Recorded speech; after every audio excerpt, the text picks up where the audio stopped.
Hello,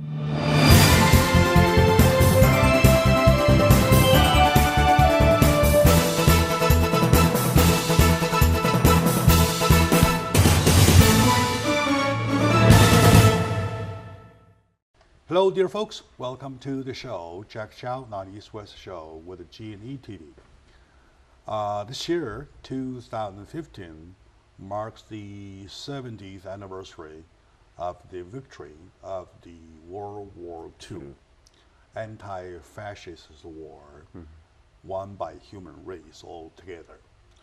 It is such a remarkable year that we humankind needs to celebrate, not only for a victory itself, but also to learn in history what have we done. And then, as a quote from my good friend Mark Liu, who is my guest today, So glad to be here. you learn from history for your future. Yes. Right. So, and with that said, once again, the introduction of my good friend Mark Liu. He is the founder and CEO of an organization, nonprofit, called the American Council for Nanjing Massacre. for Nanking Massacre commemoration. Yes. Right. Sure. Once again, Mark, welcome to the show. Thank you. Glad to be here. Sure. And I know that there are moments in history, especially during World War II, Yes. when Japan was invading Chinatown. There are lots of aid given by United States Yes. to support the Chinese people going against the Japanese invaders. Yeah. Two of them, in famous instance, one was the Flying Tiger, Yep. and the other one was the Doolittle. Colonel Doolittle. Yes. Right. So Colonel Doolittle and his crew, or his fleet, I call it, his fleet, after bombing of Tokyo, Tokyo. right, had some hard time. For that, the trigger that leads all the way to stories about how the Chinese villagers try to help them, aid them, to hide them, Yes. even at the cost of their own lives. A lot. Yeah, for that So piece, Mark, many. I know that we were once talking about it Yes. to young people to indicate the American-China friendship is built in blood. It is. I should say it need to was. do it- and we has need to do been. it one more time. Yes. please, yeah. So what happened exactly during the Tokyo bombing, please? And Well, its consequences. It's somehow like American consider they have to do something almost like a revenge to show the Japanese government, because Japanese consider them invulnerable for air attack from the other nation. They have such a faith that they won't be air raided by other nation. So American government decide they will do it and send the carrier Hornet. The carrier Hornet. What with year was that? 1942. 1942, April right 18. after Pearl Harbor. Yeah, year a few after months. Pearl Harbor. Not a year. I think it's just 4 months. Just 4 Because months. it's the Pearl Harbor Pearl was Harbor, December the 7th. December 7, 1941. The Doolittle air raid to Tokyo was 1942 and April 18. So it's only 4 months. I see. Yeah, because they immediately decided such a task and trained the pilots. Usually the B-25 takes about more than 1,000 feet, to take off. But on the carrier, it's only 450 feet. So they have to be trained to fly the bomber, I see. B-25, to be able to take off from such a short distance. So it takes a few months for the training, and was led by the Colonel Doolittle. So they know it's almost impossible to really, fly from a very close distance to Japanese island, their mainland. They have to be very aware that they won't be scouted, won't be discovered by the Japanese Air Force or any other ships or something. So they decide it's a mission that there's no coming back to the air, to the carrier. Mission of no return. Mission of no return. Yeah. The only choice they have is They I was told, I was learned that, I was told that it was a concern of fuels. yes, Okay? The fuels will carry them to Tokyo to complete the mission. yes, And there's no fuel left for them to go back to the carrier. no. So they have to fly to the nearest place that's the not occupied, it's unoccupied China. And that's the Zhejiang and the Jiangxi. So that's how Doolittle took this whole group to air raid to Tokyo, Nagaya, Hiroshima, 3 cities, and then changed the direction to China. Almost all of them successfully landed in China. Only a few, I think one was somehow they landed and being captured by Japanese. 8 of them, 4 of them being show trialed and also executed. The other 4 was POW until later after the World War II being released. All the other 64 was harboring by the Chinese peasant, Chinese civilians, and transported them all the way back to Chongqing. I see. And the Japanese people, Japanese army, they immediately, in May 15, almost 1 month after that air raid to Tokyo, they started a campaign called the Jiangxi Zhejiang campaign. In Chinese, we call 浙赣会战. They want to search and find all those American airmen. They did it. They didn't find any of them, other than those that landed being captured immediately. You know what the Japanese did? They left a zone devastated, almost the non-survivors. Towns, villages, all burned to the ground. And they even used the biological, biochemical weapon bombs, yeah. and the biological weapon too.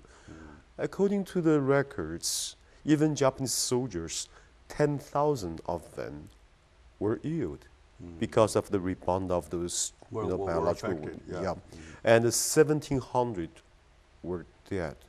So you see, to their own force, it's such a lose. But then how about to the Chinese civilians? By the source of the Chinese authorization, we counted about 250,000 were killed. That's how we paid the price for such an air raid. You mean when you say 250,000 Chinese civilians? You're talking about the when the Japanese people started the Jiangxi Are you Zhejiang talking about campaign. Nanking Massacre, or are No, you talking no. about the second? I'm talking about after the air raid I of the see. Colonel Doolittle. For the one purpose only. For the one purpose only. And when the Japanese people searched for those airmen, they massacred, also atrocity, and slaughtered 250,000 because the numbers so equal to the Nanjing survivors. So sometimes people Massacre, they did 300. 300, but yes. we counted about 250,000 survived. So this number sometimes confused. Survivors or death? Nanjing, the safety zone, the Chinese inhabitants in Nanjing, about the survivors, the numbers were 250,000. The survivors. No, I'm confused. Okay. And okay, let's say it again. Let's say Okay. it again. Then I'm specifically sensitive to Numbers, right? yes. Now, they launched the Zhejiang battles, Yes. right, in order to find those U.S. flight crews, Yes. right, who were rescued by the Chinese peasants, Chinese Yes. farmers, Yes. right. For that, how many they killed? 250,000 by the Chinese calculation.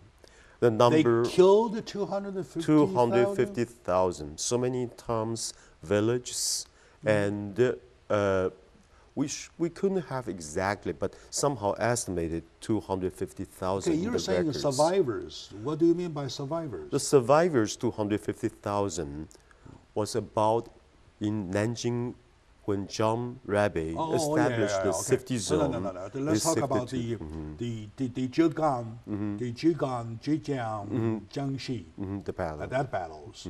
For during the surge of the Japanese, I mean, during the surge of the American pilots and Yes. airmen, they killed that much. They killed that so many of them, Is it on record? 250,000. It's in Chinese document record by the accountable source. I see. 250,000 Chinese civilians paid their lives for this task to I save the see. American I pilots. see. I see. So, and I was told that they sometimes raid the whole villages and killed everyone. Killed everyone, burned the whole village to the ground. No survivors left. Burn everything.